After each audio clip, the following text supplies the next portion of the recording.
Good morning all of you you have to open book. सभी बच्चे आज जो है प्रॉब्लम सॉल्विंग टेक्निक्स के बारे में पढ़ेंगे और नेक्स्ट पढ़ेंगे। लेसन है ये 6 और क्लास है ये 5। इसमें आज हम पढ़ेंगे फ्लो चार्ट गिव से। ठीक है, सभी बच्चे पहले बुक ओपन कर लीजिए, ध्यानपूर्वक पढ़ेंगे। तो इसमें दे रखा है फ्लो चार्ट के बारे में दे रखा है कि flow chart gives a step-by-step procedures for solution of problem.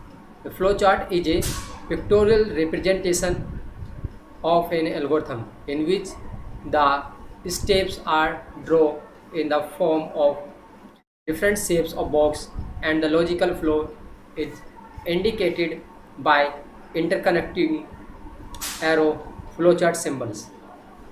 इसमें कहा गया कि फ्लो चार्ट जो देता है एक स्टेप बाय स्टेप एक प्रोसीजर्स देता है, ठीक है, जो प्रॉब्लम को सोल्व करता है। फ्लो चार्ट एक ग्राफिकल पिक्टोरियल रिप्रेजेंटेशन है जो कि उसमें एल्गोरिथम में स्टेप बाय स्टेप कुछ फ्लो चार्ट यानी ड्रॉ करता है। जैसे इसमें शेप हुए, रेक्टेंगल, ओवल, ट्रायंगल, ये सब इन्हीं के द्वारा हम एल्गोरिथम में स्टेप बाय स्टेप वर्क करते हैं। इसमें दे रखा है फ्लो चार्ट सिम्बल्स। तो पहले में दे रखा है, ये देखिएगा, उसके बाद सेकंड है, उसके बाद थर्ड, फोर्थ, फिफ्थ, ठीक है, उसके बाद 6। तो ये दे रखे हैं यहाँ पर फ्लो चार्ट दे रखे 6 टाइप्स के। 6 टाइप्स में दे रखा है स्टार्ट और एंड ऑफ द प्रोग्राम। जब हम एल्गोरिथम में प्रोग्राम तैयार करते हैं तो ये पहला है, इसे लेना पड़ेगा पहले। ठीक, स्टार्ट और end of the program. Start भी यहाँ इसी से होगा, इसमें हम प्रोग्राम लिखेंगे यहाँ पर, और एंड भी होगा इसी से, ठीक, प्रोग्राम का। इसके बाद ये है सेकंड में दे रखा है तेरे rectangle computational steps formula processing function of a program. इसमें कहा गया है कंप्यूटेशनल स्टेप्स फॉर्मूला है और इस प्रोसेसिंग फंक्शन ऑफ प्रोग्राम के फंक्शन को क्या करता है, प्रोसेस करता है। ठीक, नंबर थर्ड पे दे रखा है इनपुट और आउटपुट ऑपरेशन। ये इनपुट भी लेगा और आउटपुट यानी रिजल्ट भी देगा। इनपुट में किसी भी तरह की कोई संख्या ले लेना, ठीक है, 1 से लेकर 100 तक वैल्यू, या ए से लेकर Z तक। तो क्या होगा इनपुट और आउटपुट उसका, जैसे इनपुट में लिया मैंने 1 1, ठीक, +1, ठीक है, ये तो होगा इनपुट, और आउटपुट होगा 2, ये होगा आउटपुट, ये होगा आउटपुट।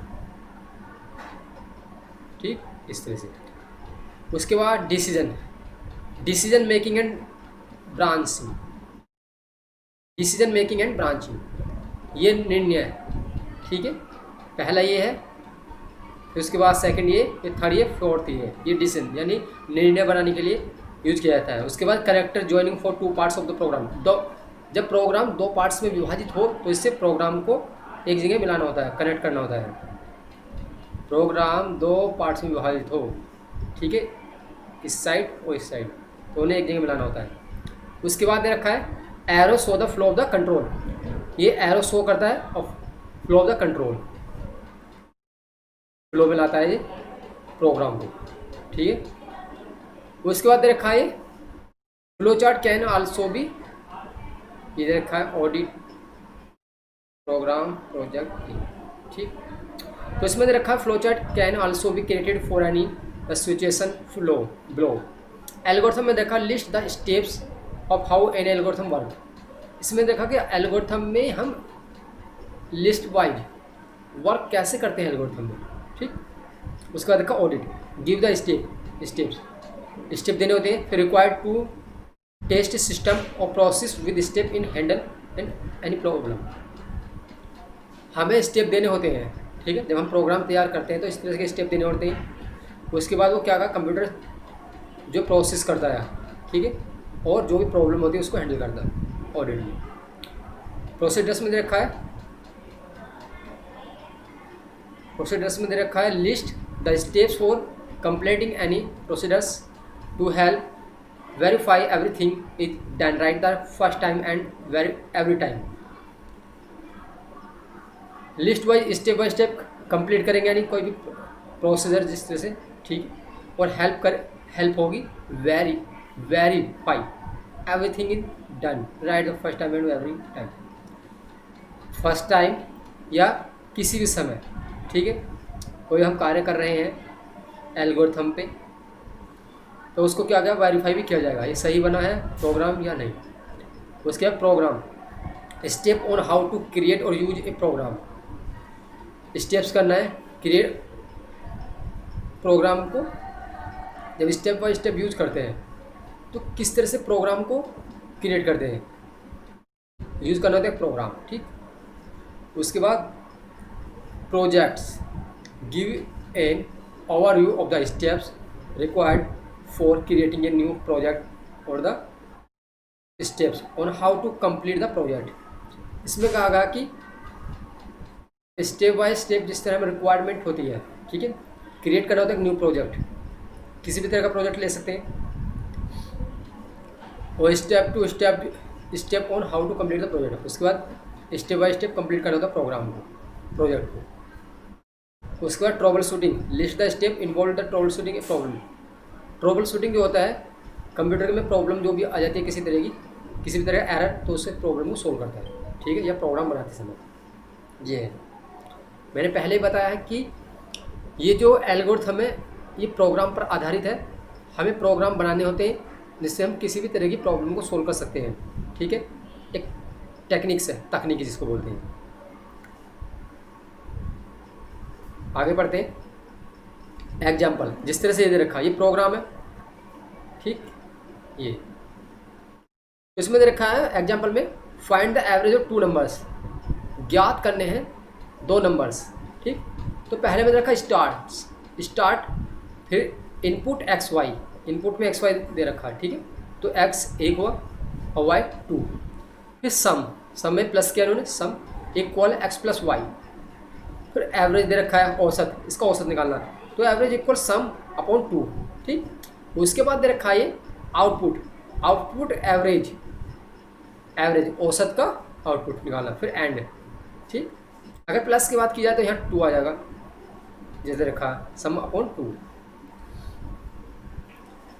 उसके बाद दे रखा है इसमें एग्जाम्पल 2 में, देखिए आप एग्जाम्पल 2 में दे रखा है draw a flow chart to find that person is retired और not, and if is not retired how many years are remaining in this retirement, ठीक।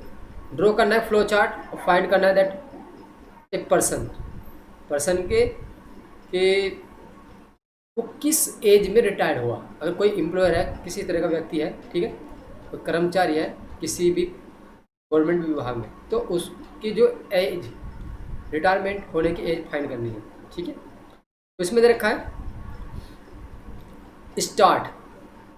स्टार्ट के बाद दे रखा है गेट एज पाना है यहाँ पर, फिर एज है 60, एज ग्रेटर देन इक्वल 65, ठीक, यस। फिर इसमें दे रखा print print you my retire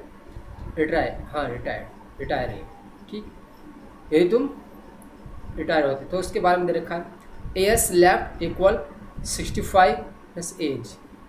उसके बाद दे रखा है इसमें print years left before you my retire. अगर 65 से पहले रिटायरमेंट होते हैं तो उसकी क्या निकल जाएगी, एज निकल जाएगी, ठीक। अगर 60 जो भी डेट इसमें, जो भी हम इसमें एज निर्धारित करेंगे यहाँ पर, अगर 60 रखे हैं 60 में रिटायरमेंट दिखाएगा, आउटपुट में 65 है तो 65, ठीक, यहाँ स्टॉप हो जाएगा। उसके बाद ये आउटपुट निकाल देगा। तो इस तरह प्रोग्राम बनाने होते हैं, ये एक टेक्निक है किसी भी तरह की प्रॉब्लम को सोल्व करने के लिए। अब नेक्स्ट पढ़ते हैं आगे देखा थर्ड में example 3, calculate total sale for given price and quantity. गणनाएं करनी है टोटल सेल कितनी हुई, ठीक है, इतना माल बेचा गया इस तरह से, या कितनी क्वांटिटी। तो इसमें दे रखा है price P, Q quantity. Start input P price और Q से quantity. Sales equal P into Q, print sales और स्टॉक। ठीक है, जो भी इनपुट में हम लेंगे, जो भी वैल्यू लेंगे वो क्या हो जाएगी, प्रिंट हो जाएगी कि कितने रुपए की सेल हुई और कितने क्वांटिटी, यानी कितने मतलब प्रोडक्ट सेल हुआ, वो आउटपुट निकल जाएगा। इस तरह से हमें आउटपुट निकालना होता है। उसके बाद रखा है advantage of using flow chart. Flow chart के लाभ क्या क्या है। फ्लो चार्ट के लाभ हैं ये, कम्युनिकेशन,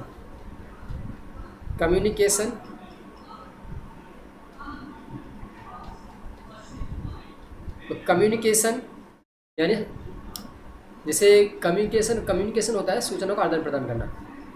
ठीक, हम एक व्यक्ति को सूचनाएं देते हैं, ठीक है, चाहे मोबाइल फ़ोन के द्वारा या हम ओरल, इस तरह से। Flow charts are better way of communication the logic of a system to all concern. ठीक है, फ्लो चार्ट आर बेटर है कम्युनिकेशन के लिए, इसमें लॉजिक यूज करने पड़ते हैं, सिस्टम ऑल कनेक्टेड कंसर्न। ठीक, इसमें कहा गया है कि फ्लो चार्ट अधिक अच्छा है कम्युनिकेशन के लिए, जो हमें इसमें लॉजिक यूज करने पड़ते हैं सिस्टम पर। फिर इफेक्टिव एनालिसिस, ठीक है, किस तरह से प्रभावशाली ये एनालिसिस है, किस तरह से एनालिसिस करना है। With the help of flow chart problem can be analysed in more effective way. Flow chart किस तरह से हेल्प करता है, प्रॉब्लम को सोल्व करता है, ठीक है, उसमें एनालाइज करके। उसके बाद प्रॉपर डॉक्यूमेंटेशन में इधर रखा है कि किस तरह से प्रॉपर अवेलेबल डॉक्यूमेंट होंगे। Program flow charts serve as a good program documentation which is needed for various program purpose. Program जो है फ्लो चार्ट और सर्व करता है अच्छे प्रोग्राम डॉक्यूमेंटेशन जो कि नीड होती है, ठीक है, इस प्रोग्राम को तैयार करने के लिए। इफिशिएंट कोडिंग, पर्याप्त होती है कोडिंग। ठीक, तो इसमें दे रखा है the flow charts act as guide और blueprint during the system analysis and program development phase. इसमें दे रखा है फ्लो चार्ट जो है एक्ट एक गाइड करता है blueprint during the system analysis and program development phase. Efficient जो कोडिंग होती है, ठीक है, कोडिंग जो होता है एक प्रोग्राम को तैयार करने के लिए होती है कोडिंग, जिसमें हम किसी भी तरह के सॉफ्टवेयर वेबसाइट एप्लीकेशन तैयार भी कर सकते हैं कोडिंग के द्वारा। ठीक, वो और लैंग्वेज में कोडिंग होती है जो प्रोग्राम, जिसको हम बोलते हैं प्रोग्राम, ठीक है, जो हम कोड लिखते हैं उसको प्रोग्राम बोलते हैं। प्रोग्राम कोड के माध्यम से हम किसी सॉफ्टवेयर वेबसाइट भी डेवलप कर सकते हैं। अब दे रखा है इसमें प्रॉपर डिबंगिंग